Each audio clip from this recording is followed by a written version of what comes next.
이렇게 귀하신 분들 모시고 짧게나마 e스포츠에 대해서 좀 소개하게 된 것을 상당히 영광으로 생각을 하고요. 오늘 제가 말씀드릴 부분은 e스포츠 산업의 미래에 관련된 이야기를 하려고 합니다. 근데 사실 미래를 제가 알 수 있는 그런 위치에 있는 사람은 아니고요. 솔직히 말씀드려서 현재 산업이 이 정도고, 그리고 e스포츠가 이 정도 발달해 왔고, 그리고 앞으로 이러한 부분들이 좀 필요할 것이다 하는 의미에서 조금 말씀드렸으면 합니다. 그리고 그냥 기초 지식으로 생각을 해주시면 좋을 것 같고요. 사실 다 아시다시피 저희 대한민국이 e스포츠 종주국이잖아요. 그럼으로써 어떻게 보면 e스포츠 국민, 아니면 e스포츠에 종사하시는 분들, 관심 있으신 분들은 기본적인 내용은 좀 아셔야 되지 않을까 해서 조금 e스포츠의 시작 어떻게 나왔는지, 용어는 어떻게 써야 될지 이런 이야기도 좀 한번 짧게 한 10분, 15분 안에 끝나도록 하겠습니다. 길으면 또 지루하잖아요. 귀한 시간 내서 이렇게 와주신 분들인데. 자, 그래서 e스포츠 산업 관련돼서 타이틀은 거창하지만 짧게 진행하도록 하겠습니다.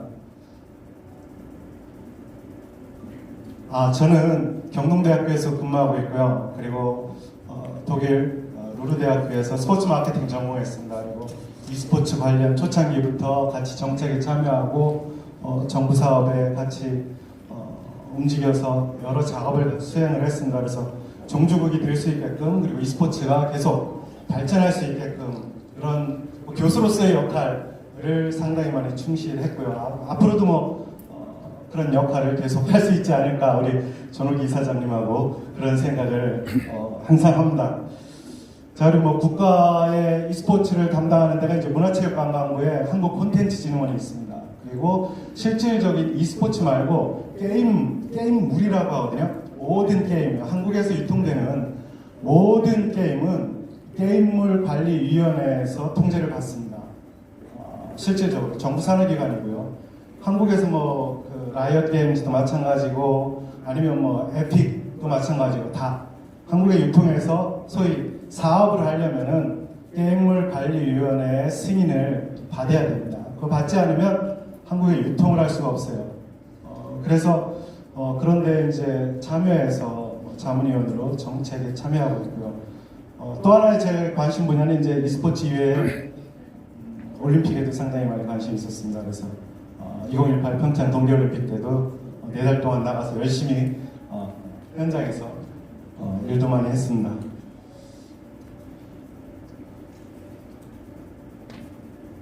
이게 위에는 좀 안 나오나 보네요. 이렇게 위에. 자, 보시면 사실 e스포츠라는 부분이 예전에 70년대부터 스탠포드 대학교에서도 게임이라고 하는 경기가 있었던 적이 있습니다. 70년대, 60년대도 있었고 50년대도 그런 류의 게임이 있었습니다. 근데 실질적으로 우리가 말할 수 있는, 유추할 수 있는 e스포츠라고 이야기하는 거는 게임의 시작부터 하거든요.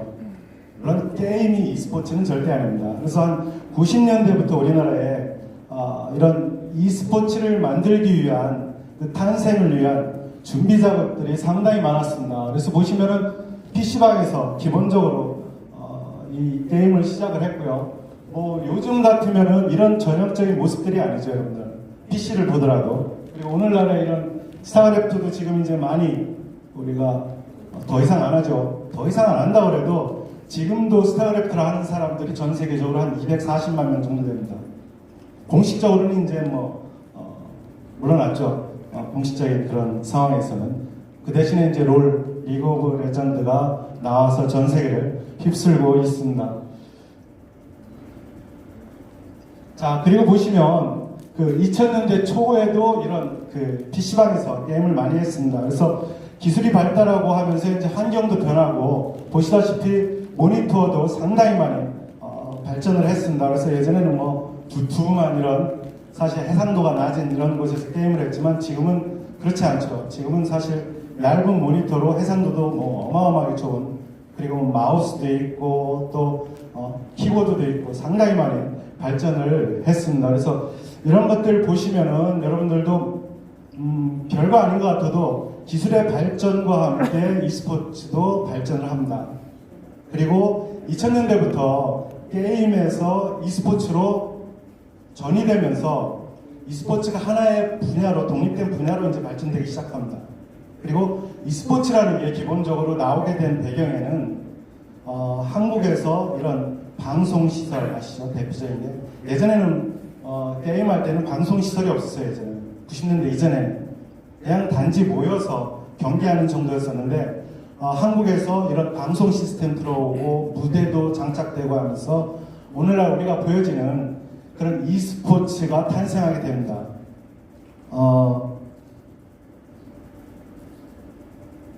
잘 화면이 안 넘어가세요. 네. 자, 보시면은 그 e스포츠 같은 경우도 이제 공간들이 상당히 많이 변하죠, 여러분들. 보시다시피 2005년도에 그래서 2000년도 초에 e스포츠가 이제 탄생을 하고 움직여지면서 제가 좀 이따 이제 또 사진도 보여드릴 텐데 용산에서 최고로 이제 전용 경기장이 설립됩니다. 2005년도에. 그리고 그 이후에 이제 넥슨 경기장이 생기게 되고요. 그리고 지금의 이제 롤팝 종로에 가시면은 롤팝 가면 이제 라이엇 게임즈에서 해놓은 그런 멋진 경기장이 있습니다. 물론 이것들 이외에도 상당히 많은 경기장이 지금 많이 지고 있고요. 그리고 앞으로도 이제 이런 경기장은 대전도 생길 거고, 부산도 생길 거고, 광주도 생길 거고, 이 부분은 이제 정부에서 예산을 한 70억 투자해서 지원해서 경기장이 설립이 됩니다. 그래서 소규모의 한 300명, 400명, 500명, 그리고 방송시설까지 접목한 완벽한 시스템이죠. 그거를 이제 한 3개 정도가 내년 초면은 다 탄생을 합니다. 그럼 보다 많은 사람들이 e스포츠를 즐길 수가 있겠죠. 좋은 환경에서. 자, 이 얘기는 항상 어디 가나 제가 이제 꼬박꼬박 하는 이야기 중에 하나인데, 여러분들이 e스포츠를 어떻게 쓰고 계세요? 용어를. 사실 e스포츠는 여기 있는 데는 이제 고유명사입니다. 고유명사고, 여러분들이 생각하기에 e스포츠를 쓸 수 있는 거는 영문으로도 쓸 수 있고, 그리고 우리가 한글로도 쓸 수 있습니다.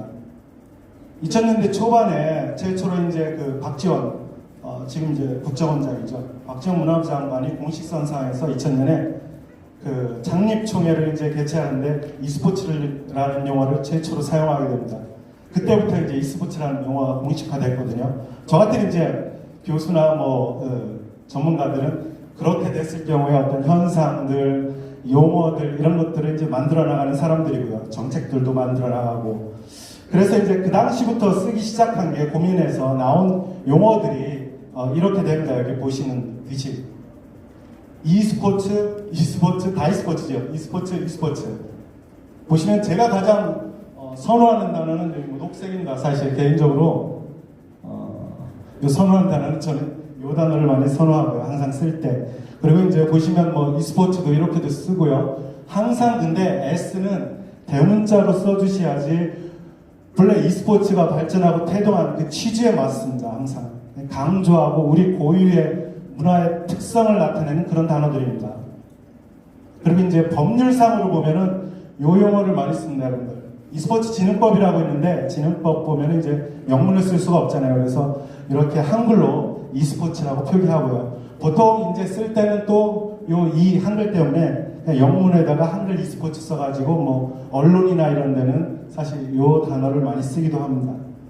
외국에도 e스포츠라고 쓰는데 기자들끼리 협의해서 그냥 소문자로 e스포츠라고 씁니다. 그래서 저한테 연락 와갖고 어떻게 했으면 좋겠느냐 하면서 이야기하는데 우리는 우리만의 고유의 문화 특성이 있고 e스포츠 쓰는 용어가 있기 때문에 사실 이 네 가지의 e스포츠 용어를 추천을 합니다. 그래서 이 중에 하나 쓰시면 별 문제가 없을 걸로 생각을 합니다. 자, 대표적으로 e스포츠 현상이 나타난 게 이 사진입니다. 보시다시피 아까 이 회장님이 여쭤봤는데 이 사진 보면 부산 광안리에서 2004년도, 2005년도 그 스타크래프트 결승전이 있었습니다. 그때 15만 명의 팬이죠. 이 광안리 해수욕장에 15만 명이 모였어요. 여러분들 보시다시피 이렇게 어마어마한 사람들입니다. 제가 제일 앞에 여기 제일 앞줄에 앉아 있었습니다. 요 사진에. 근데 이것을 계기로 해서 사실 전 세계적으로 e스포츠가 보급되기 시작한 겁니다. 이때 그래서 전 세계에 뭐 내놓으라는 게임 업계 대표들 그리고 e스포츠 아니면 그 당시에 뭐 e스포츠 기자단은 없었습니다. 지금 e스포츠 기자단이 있죠. 전 세계에 있는 게임 기자단 뭐 중국부터 해서 유럽, 미국 다 초청했었습니다. 여기에 다 초청해가지고 이 현상을 보고 이제 그 기사화한 거죠. 언론에 노출되고 그러므로 해서 이제 전 세계적으로 성출되고 e스포츠 용어를 조금 더 많이 쓰기 시작했습니다. 이 당시에도 막 게임이라는 용어 많이 썼습니다. e스포츠 용어 안 쓰고. 근데 지금 이제 보편화됐죠. 엄청나게. 그래서 우리가 이 광안리에서 개최된 e스포츠 결승전이 사실 e스포츠가 오늘날 같이 보급되고 발전하게 된 그런 원동력이 됐다고 우리가 많이 이야기들 합니다.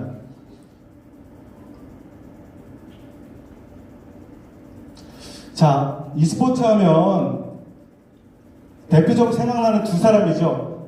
그 임요한 선수, 스타크래프트의 뭐 사죠. 뭐 e스포츠가 태동하게끔 혁혁한 공을 세운 사람이 사실 임요한 선수입니다. 그리고 전 세계적으로 봤을 때도 최초의 1억 원 연봉을 찍은 사람이 임요한이고요. 그리고 그 다음에 이제 이상혁 선수 같은 경우는 공식적으로 한 30억 원 연봉을 받습니다. 그리고 뭐 광고 플러스 알파에서 한 50억 이상의 1년에 수익을 창출을 하고요. 그리고 e스포츠계에 뭐 어마어마한 스타들입니다. 우리가 e스포츠가 얼마나 발전하는지 알면 요 두 명의 대표적인 스타만 보면은 e스포츠가 선수로서 커가는 걸 알 수가 있습니다. 그리고 뭐 광고나 아니면 스폰서링, 뭐 스폰서십 이런 분야에 여러분들 어마어마하게 후원이 들어옵니다. 감당이 안 될 정도로. 강남 지하철 그 강남역에 가면 그 이상혁 선수 사진 이렇게 박혀 있습니다. 제가 직접 찍은 겁니다, 이거. 그리고 한번 이상혁 선수 초청하려고 하면 외국에서 뭐 수억 원 개런티를 줘야 되고요. 그만큼 산업적으로도 상당히 많이 변했다. 자, 지금 최근에 이제 우리 환경이 많이 변했는데 코로나 바이러스로 인해서 모든 스포츠도 그렇고요. 모든 대회가 다 죽었습니다. 그리고 예를 들어서 뭐 스포츠 이벤트 같은 경우 스포츠 산업이라고 하죠. e스포츠 말고요. 한 60%까지 다운이 됐습니다. 규모 면에서. 뭐 대회가 개최가 안 되니까요. 사실 돈을 만들려면 이벤트를 개최하지 광고도 들어오고 방송도 들어오고 다 작동이 되는데 이벤트를 개최할 수 없으니까 뭐 돈이 안 들어오잖아요. 어마어마한 수익에 손실을 받습니다. 예를 들어서 뭐 프리미어 리그 같은 경우는 뭐 반토막 났고요. 우리나라도 마찬가지고요. 근데 유일하게 이 코로나 환경에서 발전한 게 사실 e스포츠입니다. e스포츠. 실질적으로. 뭐 시청률 대표적으로 20% 이상 상승을 했습니다. 모든 분야에. 뭐 리그 오브 레전드, 롤도 대표적인 거고요. 그리고 또 하나 그 관련된 산업도 호황을 누리고 있습니다. 지금. 고용도 많이 창출되고 있고요. 자, 그래서 사실 이런 환경임에도 불구하고 e스포츠는 전 세계적으로 새로운 규범을 만들고 이제 뉴노멀이라고 하죠. 뉴노멀. 그리고 언택트 문화의 대표적인 하나의 문화 콘텐츠로 자리 잡기 시작했습니다.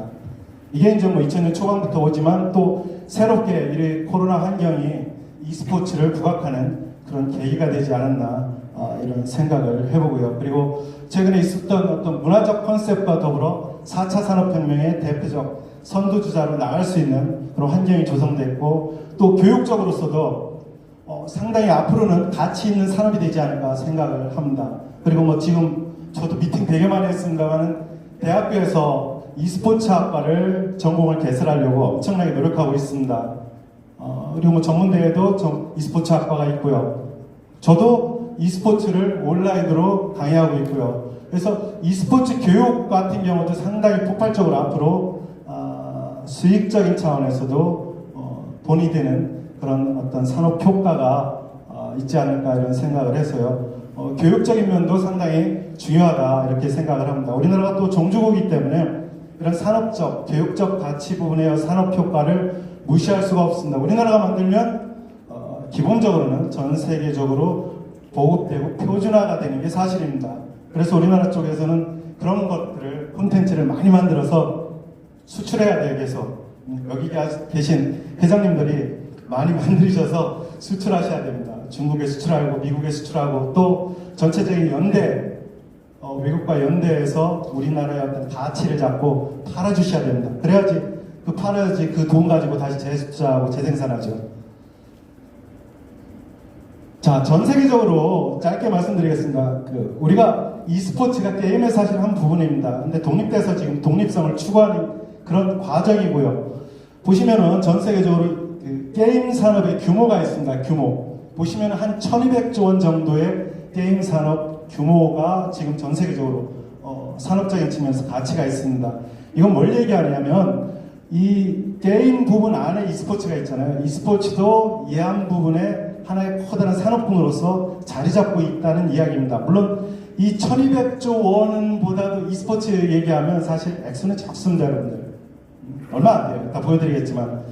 그렇지만 실질적인 거는 하나의 어떤 e스포츠 현상이 하나의 문화로서 새로운 콘텐츠로서 앞으로 무궁무진한 발전 기회, 상업적인 어떤 효과 이런 것들을 가져올 걸로 예측이 됩니다. 자, 대표적인 그런 어떤 흔적이라고 할까요? 사례들을 보면 e스포츠 분야에서 지금 폭발적으로 증가하는 분야 중에 하나가 시청률입니다. 보면 전 세계 e스포츠 시청자 규모 보시면은 여기 보시면은 거의 뭐 6억 명 이상 2023년도에 시청자가 증가할 걸로 생각을 하고요. 이 시청자가 증가하면 팬도 그만큼 늘어난다는 이야기입니다. 그리고 2012년도 초창기에는 얼마 안 됐어요, 여러분들. 사실 얼마 안 되는 1억 명 조금 넘었는데 지금은 이제 뭐 6억 명 이상 폭발적으로 증가할 걸로 예상이 되고 뭐 지금 2020년도만 해도 거의 5억 명 정도 올해 한 20% 정도 증가했으니까 한 5억 5천 정도 될 걸로 예상을 합니다. 올해만 해도.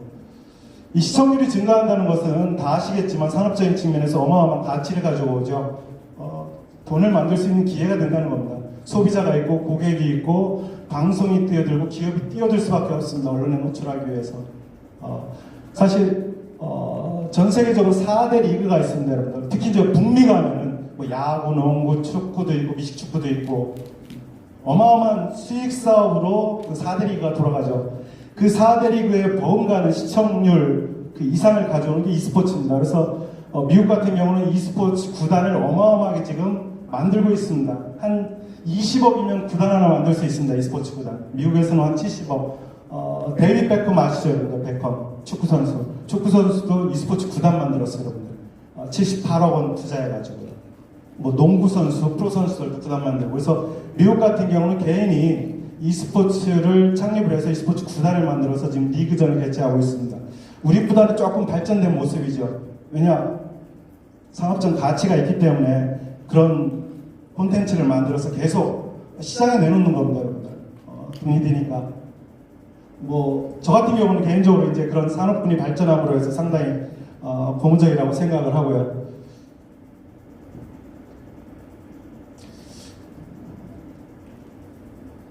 빨리빨리 안 넘어가서. 자, 이 부분은 e스포츠 콘텐츠에 이제 저희들이 보면 대표적으로 리그 오브 레전드는 다 아시죠, 여러분들? 다 아시는데 보시면 이제 포트나이트가 있습니다. 포트나이트. 이거는 우리나라에서는 잘 안 합니다, 여러분들. 근데 유럽이나 미국에서는 상당히 폭발적인 인기를 가지고 있는 게임 종목 중에 하나입니다, 여러분들. 그 다음에 그 리그 오브 레전드가 있고요. 이게 2018년도 그 데이터인데 지금도 똑같습니다, 여러분들. 전 세계적으로 보면 1억 시간 이상의 폭발적인 시청 시간을 가지고 있습니다. 한 달 만에 어느 산업군도 할 수 없는 일이에요. 축구 못합니다, 여러분들. 영화, 드라마 이런 거 절대 못합니다. 그만큼 시장이 넓다는 이야기입니다. 시장이 크고 전 세계적으로. 또 e스포츠가 가진 장점이 물리적인 제한이 없잖아요, 여러분들. 네트워크로 연결되기 때문에 그 안에서 무궁무진한 산업적인 효과를 가지고 올 수 있다는 것을 좀 말씀드리고요. 자, 자, 보시면 전 세계적으로 e스포츠 공식 등록된 선수 규모입니다. 리그 오브 레전드가 지금 뭐 1억 명 이상 등록되어 있고요. 그리고 뭐 이 하스스톤이 한 2,300만, 2,400만 정도. 쭉 보시면 뭐 피파도 1,200만, 스타크래프트도 아직 살아있습니다. 한 240만 명 정도가 선수로 활동을 하고 있습니다. 물론 전체적인 규모로 보면 사실 전 세계 축구 규모만 보더라도 한 250만 명 정도 되거든요. 축구 선수들이. 근데 스타크래프트 온라인상에서 보면 240만인데 지금도 작은 숫자가 아닙니다. 절대적으로. 사실 시대적으로 한물 가서 그러지. 그래서 선수들도 존재하기 때문에 40대 정도 연령까지는 e스포츠에 사실 상당히 해맑은 지식을 갖고 있고 e스포츠를 즐기는 그 연령대라고 생각을 합니다. 물론 전체적으로 봤을 때 평균 연령대는 한 25세 정도 됩니다. 예전에 10대에서 25대로 올라왔는데 이건 산업적인 가치가 그만큼 된다는 이야기입니다. 이제 예전에 10대일 때는 마케팅 기업에서 참여를 하더라도 돈이 안 됐어요. 실질적으로 2000년대 초반, 2005년, 6년, 7년 올라가면서요. 근데 지금은 이 e스포츠를 소비하는 소비 연령대가 25세, 30세로 넘어가기 때문에 이제는 기업에서 돈이 됩니다. 돈이. 그래서 서로 투자하려고 해요. 큰 대기업 같은 경우. 삼성도 손 놨다가 다시 들어왔습니다. 기아도 2000년대 초반에 손 놨다가 다시 들어왔습니다. 후원하느냐고. 전 세계적으로 후원합니다.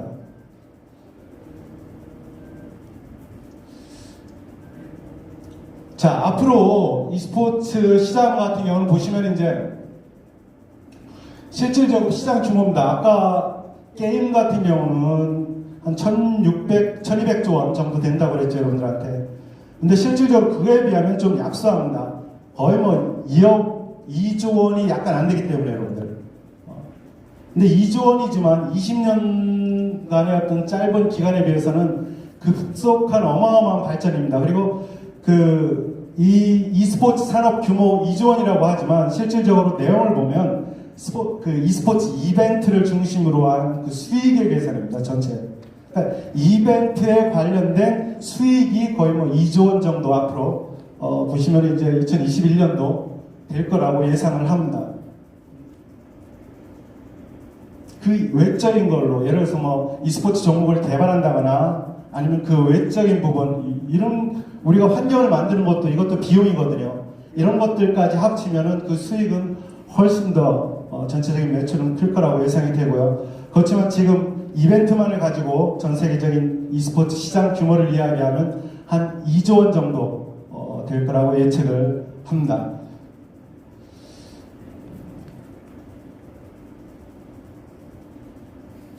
자, 잠깐만 요거를 보시면은 산업적으로 보면 이제 아까 여러분들한테 이야기한 뭐 e스포츠 관련된 전체적인 전 세계 시장 규모가 한 2조 원 가량 육박하게 될 거다라고 이야기는 했지만 실질적으로 보면 우리나라 같은 경우 보시면 이제 상금 규모나 아니면 뭐 스트리밍 산업도 다 아시죠, 여러분들. 전부 이제 온라인 유튜브나 뭐 스팀 이런 데서 이제 사실 방송하는 그런 구조를 이야기합니다. 그리고 이제 e스포츠 구단도 우리나라에 많이 생겨서 한 400억 원 이상의 어떤 매출을 가지고 있고요. 방송도 한 463억 원 정도의 시장 규모를 가지고 있습니다. 그래서 전체적으로 보면 이 산업 규모가 한 1,300억 원 정도 1년에 그 정도 한국에서 만들어지는 겁니다. 이건 순수히 또 e스포츠 이벤트 관련된 그런 부분 중에 하나고요. 물론 이 외적인 것까지 잡으려면은 더 액수가 늘어나겠는데 사실 현실적으로 그 액수를 일일이 꼬집어서 잡기도 어렵습니다. 엄청나게. 그래서 1차적인 건 한 1,400~500억 정도의 규모의 그 산업군을 한국은 가지고 있다. 뭐 전 세계에 비하면 한 10% 정도, 10% 약간 상회하는 그 정도 규모가 됩니다. 앞으로 여기 계신 분들이 이제 이걸 자꾸 일으켜야 되겠죠. 많이 만들어 주셔야 되고. 자, 그리고 전 세계적으로 e스포츠의 시장은 라프하게 보면 사실 유럽이나 미국 시장이 상당히 크죠. 그리고 이제 중국 시장도 상당히 많이 올라왔고 워낙 인구도 많고 그리고 게임을 즐기는 인구도 진짜 많습니다. 뭐 아시다시피 왕자영웅도 진짜 많은 사람들이 즐기고 있고 또 유럽세도 있고요. 한국은 사실 뭐 그거에 비하면 엄청나게 작죠, 규모가. 근데 이제 아시아나 유럽, 미국 이렇게 보면은 전 세계 e스포츠 시장을 3등분 하고 있다라고 생각을 하시면 됩니다. 그 와중에 이제 중국이 폭발적으로 산업군을 형성해서 증가하고 있고요. 그래서 앞으로 여기 이런 것들 때문에라도 우리 전호기 회장님의 역할이 진짜 큽니다. 중국 시장을 공략을 하셔야 되니까 머리도 아프시겠지만 역할이 진짜 중요하십니다. 자, 간략하게 이렇게 말씀을 드렸는데 마지막으로 이제 요 한 장만 하면 됩니다. 앞으로 해야 될 문제들이 여러 가지가 있습니다. 제가 그냥 큰 틀에서만 이야기하는 거예요. 공공성 확보해야 됩니다. 사실 e스포츠 하면 다 아시겠지만 개인 사업입니다. e스포츠가 종목 만드는 거 기업의 사업입니다. 개인 사업권을 가지고 하는 거예요. 그리고 지적재산권이라는 게 회사에 귀속되어 있습니다. 공공성이 있는 게 아니에요. 그래서 정부나 국가나 NGO에서 사실 e스포츠 대회를 하려면 엄청나게 어렵습니다. 그래서 이러한 공공성, 저변의 공공성 확보하는 게 진짜 중요합니다. 큰 틀에서. 저도 여기에 관심을 많이 갖고 지금 뭐 정부랑도 이야기하고 있는데 어떤 식이든지 저는 자꾸 해결하고 싶은데 시간이 좀 필요할 부분인 것 같습니다. 모든 사람이 즐겨야 되지 기업의 마케팅이나 사익에 의해서 즐기면 이거는 공공의 가치가 없게 되죠. 그래서 공공성을 꼭 확보를 해야 된다. e스포츠 같은 경우는 전 세계적인 우리가 종주국으로서 문화 콘텐츠이기 때문에. 자, 그리고 두 번째로는 그런 의미에서 새로운 생태계를 조성해야 되겠다. 우리가 한 20년 되니까 여러분들 e스포츠라는 게 많이 산업적으로 그렇고 문화적으로 그렇고 교육적으로도 그렇고 많이 성장을 했습니다. 근데 완전한 생태계가 완전히 조성이 안 됐어요, 아직.